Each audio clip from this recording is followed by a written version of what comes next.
There's a lot of discussion around failure and entrepreneurship. One of the catchphrases that showed up in the last handful of years is the notion of failing fast. The idea that in entrepreneurship, failure is acceptable.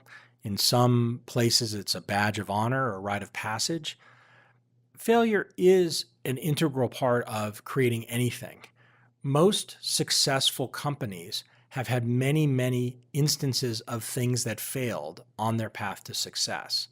So rather than viewing failure as an absolute moment, think about it as a relative component of whatever you're doing.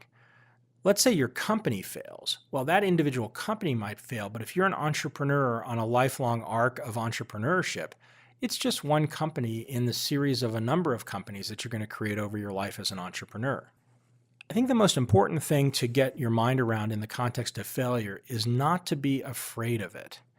It's not fun. It sucks. It's hard. Sometimes it's painful financially, emotionally. Occasionally it's physically painful depending on what it is you're trying to do. But it's part of the process.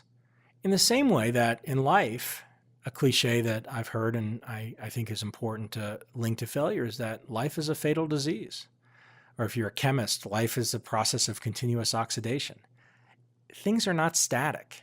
And there are plenty of good things that happen along the path and along the journey of entrepreneurship. And there's lots of bad things.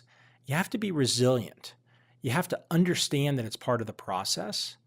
You have to deal with it in a way that's effective for you as an individual, which doesn't mean deny it or ignore it or embrace it. It means figuring out for yourself how you interact with things when they don't work, and then move on and keep going.